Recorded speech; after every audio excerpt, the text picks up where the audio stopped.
Hey guys, Solitaun here, back with more Hex Shards of Fate gameplay. Excuse me. This is Artifact Creature deck, if you couldn't tell. This is after the fact. I'm actually talking after the fact, after I've played the game. Issuing good luck and have fun to my opponent, as every good player should do. It's good sportsmanship. He throws out the trainer, which gives inspired troops any troops that come out with the cost equal to or higher than him, which is 1, plus 1 defense. It's a pretty good troop for 1. The object of this deck is just to get out a bunch of artifact creatures if possible, just overwhelm your opponent. Nothing too fancy, nothing too tricky, just a whole bunch of creatures quickly. But right now it looks like he's the one getting out the creatures quickly. Another human-inspired deck. Those can be very, very strong. I've played against a few with white, ruby, and sapphire, and destroyed me really quick. They are very fast as deck if you can get them going, which doesn't take much. Just have to have the right inspired troops. Alright, so I get out my genius here. My object is to get at the Petrobot as fast as possible, so the Techno-Junior comes out and makes the Petrobot cost 2 less because of the ability of the genius and because it's a dwarf. So he attacks with that. I'm going to let it go through because genius is worth more to me than 2 damages. He got out his knight there. And with the Inspire makes him a 3/3 flyer with Steadfast. So he's going to be pretty hard to deal with. Throw another Technical Genius makes my Petrobots 3. Now I'm thinking whether I should throw that out or not, and I do, which makes my Petrobots 2. After it resolves here. There we go, makes them 2. Not gonna attack.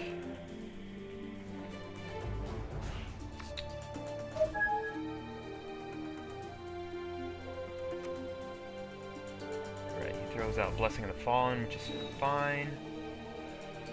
That just gives the troops that are in your graveyard still with the Inspire ability, still inspired troops that come out. So it can be strong in an inspired deck like this one.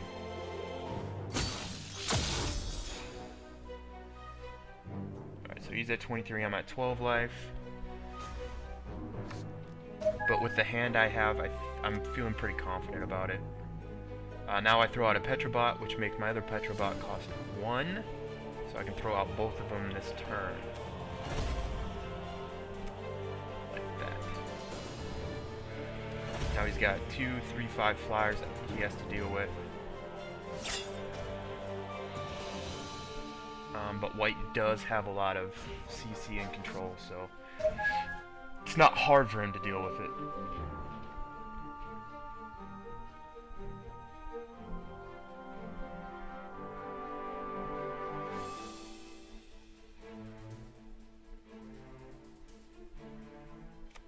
Experimental Warhawk is pretty good. Gave his troops +1/+1. He's still not going to attack with it because I can block with both Petrobots and beat him, and he can only kill 1 Petrobot, so I wouldn't attack. Alright, got another Experimental Warbot. Throw down the Axe Bot so I can start attacking, because if he dies, another one of my troops get +2 attack, which of course would go on a Petrobot. So I'm going to skip attacking, not attack yet, because I know he can just block with his knight and then attack with his knight, and there's nothing I can do about it. So I'm being patient here. Citizen, when it enters play, another troop you control gets +2/+2, and he's going to throw it on his knight, of course. That's what I would do. It's the best move. So now it's a 6/6 flyer, and he does attack with it, which I think is a mistake. I think he knows it's a mistake. I think he says so in the chat afterwards. Because I can just block both Petrobots. He can't kill both of them. He can only kill one, and I can kill his. like that. See, now if he had like 6-7, then it would have been a really good move because I couldn't have destroyed his knight with both Petrobots. But doing it while 6-6 is not the best idea. See, now we both exchange a flyer, and now I have the flying advantage. I have air superiority, which is really good for me, really bad for him. Experimental Warhawk, pretty good card.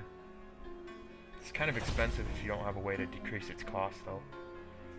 It's 3-4 with Crush, and for 2 threshold or 2 resources, you can increase its attack by 1 for that turn.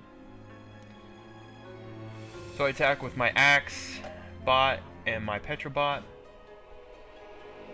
See, there he goes. He's been playing too much Hearthstone, which Hearthstone in this game are very different. People say Hearthstone's a little bit more strategic. I tend to disagree. This game is a lot more. You have to really think about what to attack with and what to defend with. So, in that case, I think it's a little bit more strategic. Hearthstone, of course, is going to be a lot faster.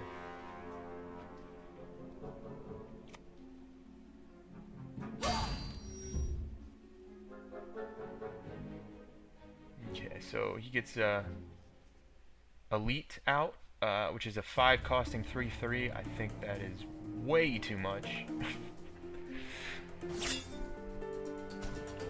for an Adamantium Elite. You have to pay 5 charges, and then you have to pay 5 mana to get it out. That's just, that's terrible. It's pretty terrible.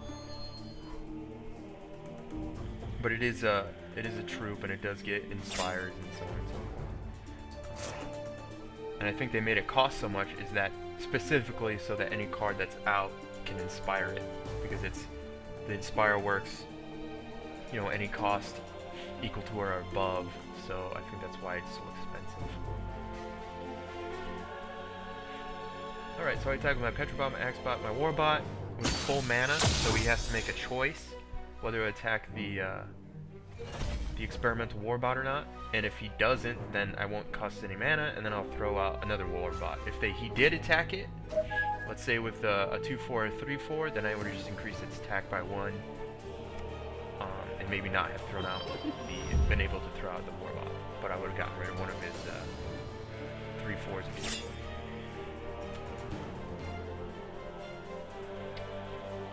Thinking about what to attack with. So there we go. I block with my Experimental Warbot. I have 2 mana in my resource pool. So what I do is I block one of his 2/4 creature. As soon as I think about it. So I block. And then I increase it to 4/4, therefore getting rid of his creature and mine's still alive. I'll take a little bit of damage, so that's alright. So now it's 16-7 in the life score there. But of course you can tell who has the creature advantage. So I do the same thing, get out another worker bot, setting him up for the Robomancer down there.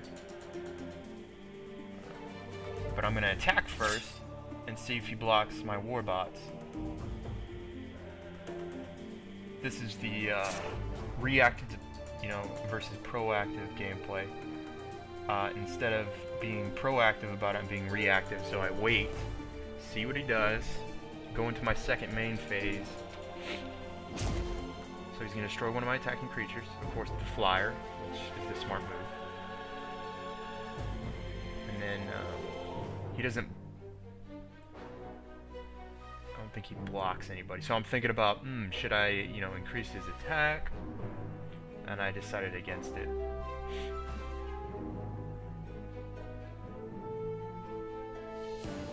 But I think that was just the priority for the spell, not necessarily the blocking. I think he still blocks.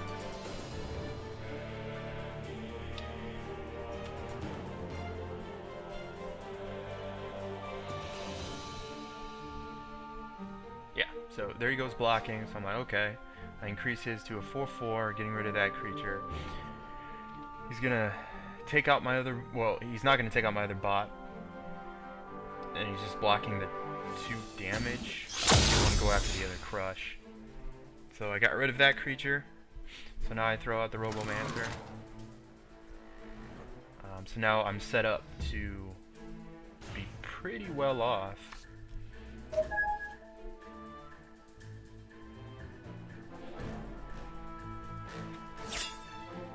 Game's looking pretty much in my favor. He only has 2 cards in his hand. He's gonna attack with a 2/3. Because I was such low life, I didn't really want to let that go through, so I used one of my worker bots to block it. Which I maybe should have used the Genius, but if I got any more if I drew any more artifact creatures, I kind of wanted them out. So that's why I used a worker bot.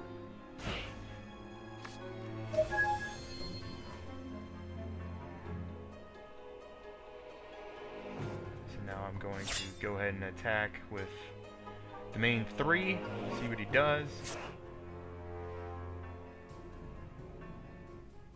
Right here I probably could have won it if I was smart. Because he's not blocking with anybody. If I would have transferred that worker bot before the turn, then I would have had an extra 3 damage. And then I would have pumped up the war bots.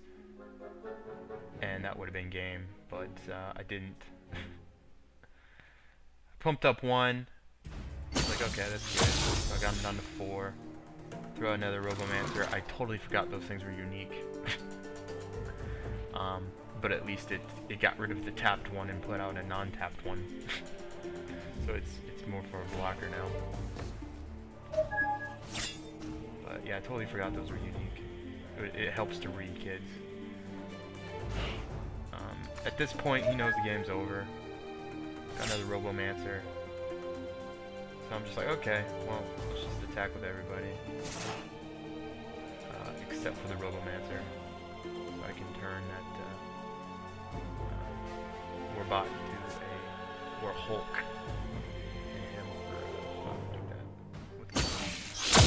There you go. That's the game. Pretty nice. I have another one for you guys. Hold on. Hey guys, second game here. I'm playing a version of my Nature main deck that I like a lot, which is Nature and Sapphire. And this deck, this game actually shows off, you know, kind of what this deck can do. Kind of overwhelming, kind of not. A couple people, or a person left a comment about me having escalation cards. I do have escalation cards in this deck. They were just in the reserves because I was trying out a little bit faster version. But I do have Clash of the Beasts in this deck, this version of the deck. So, which I think actually helps out quite a bit. This guy's deck, I've played quite a few of these. He wants to get out the huge bot that's 8/8 that has to attack every turn. So that's why, you know, I'm so glad I put Nature Reigns into these decks. This version of the deck does have Ancestors Chosen for a little bit of flying defense and card draw.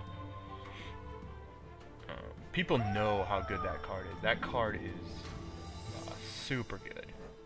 So people try and get rid of it as fast as possible. If you let that thing go, you know, you could get overwhelmed real quick.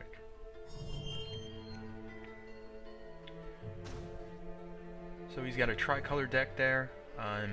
Blue, white, and red. You always have to look out for the Triforce guy, Captain Planet, whatever his name is, which wipes the board practically. So I go ahead and get that out. The Ancestors Chosen and the Ogre. This guy doesn't like that too much. Because the Ancestors Chosen come back and bite you in the butt if you let it sit too long. And I don't think he can really deal with flyers. and that's why he throws out the Protective Defender with the red shard to get rid of him there. So there he goes.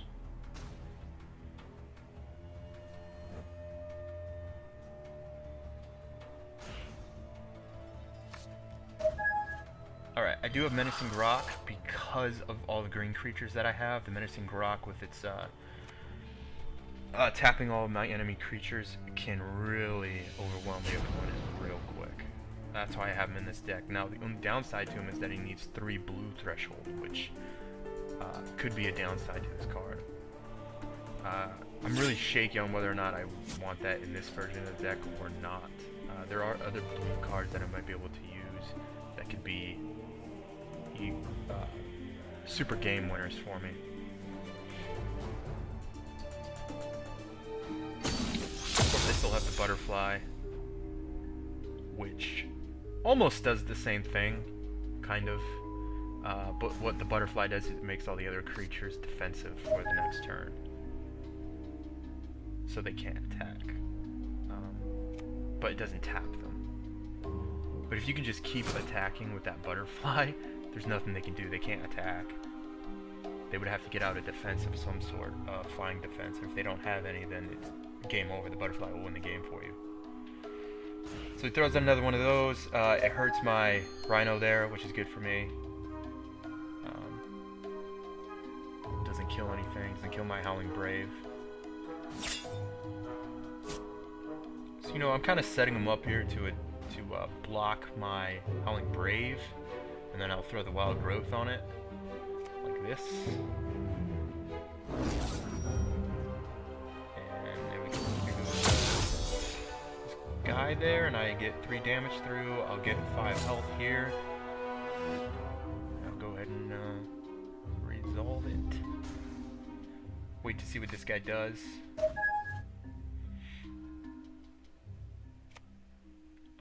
This guy's strategy is rather good.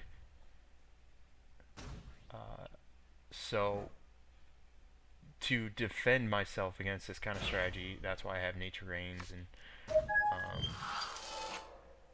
Life Gain. Because of the 8/8, that thing can hurt you so fast. Now, his strategy is a little bit better now. You'll see it later on, how exactly he goes about it. It's pretty smart. I like it. This deck, his deck has a couple ways to win. One is that Triforce guy. The other one is the huge Crush artifact creature, which can do a lot of damage. He throws Life Drain on it and then attacks with them because you have to pay 8 life to untap it. So what he'll do is he'll throw, and it has Crush, so it's going to do 8 anyway. So what he does is he throws that on, attacks with him, does 8 damage to whatever, and then untaps him right away, and he doesn't lose any health or anything. So I got out my Caterpillar. Next turn will be a Cocoon.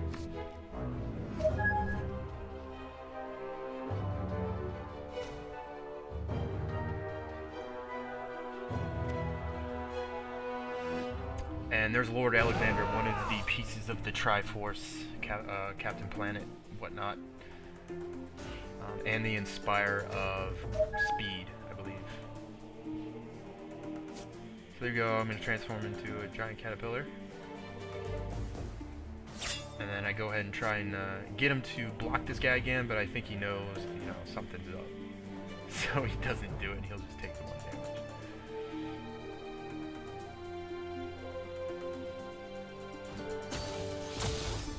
So one thing about the Wild Growth trick is it only really works once. Can't really do it again, unless you're blocking.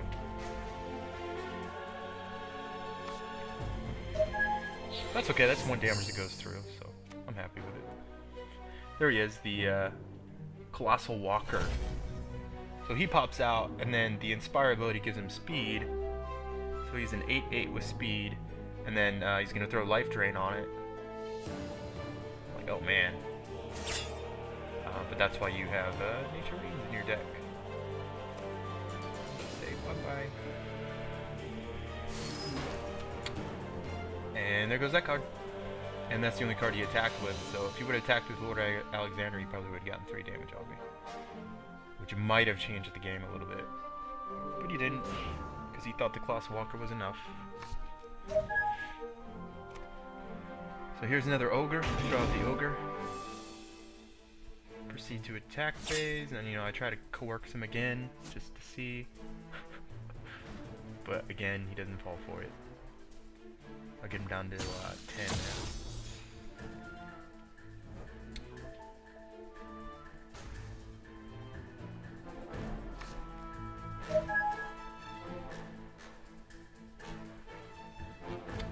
So now he throws out another one. I was like, oh man, how am I gonna deal with this?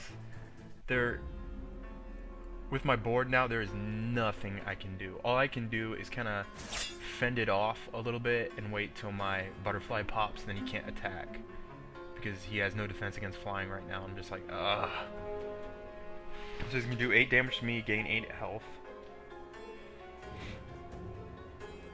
If I would have gotten, let's say, another Grok, and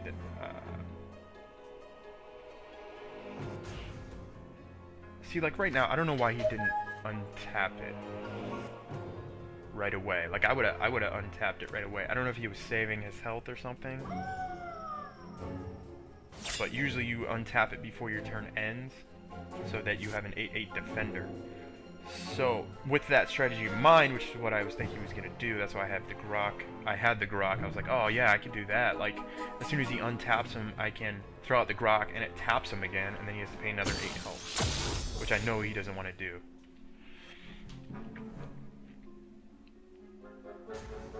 So that's what I was thinking, but I had to get a 3rd Sapphire threshold, so I was like, come on, third Sapphire threshold, and then he throws out another one. I was like, oh. So I was like, oh, that's why he didn't untap him. He knew that he had a second one in his hand. He's gonna give him life drain again, and I'm like, there's nothing I can do. I have to take it and just wait for that butterfly to pop, which it'll pop next turn. But that's just gonna give him more health. Now he's at 22 to 9, and then it's gonna be my turn. My butterfly pops. Like, yes, okay. I think I got this in the bag. I can attack with everybody I can attack with. So throw another Howling Brave. Go ahead and attack with everybody. Because again, they're all going to be defensive next turn, so...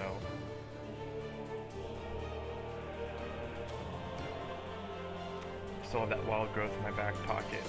And he uses Ambush on Howling Brave. I'm like, I don't really care. I already have 2 on the field. So, I was like, whatever. So, I just let it go through. I didn't use my Wild Growth on it.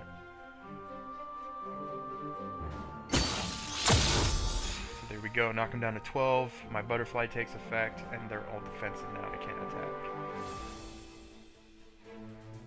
And now he can only untap one of his Colossus, and he's not going to, obviously, because he doesn't have any charges to put life drain on it, so he's going to leave him tapped. He throws Inner Conflict on my butterfly. I was like, oh no, what am I going to do? Because all he needs is 2 charges, and he can attack with his Colossus again.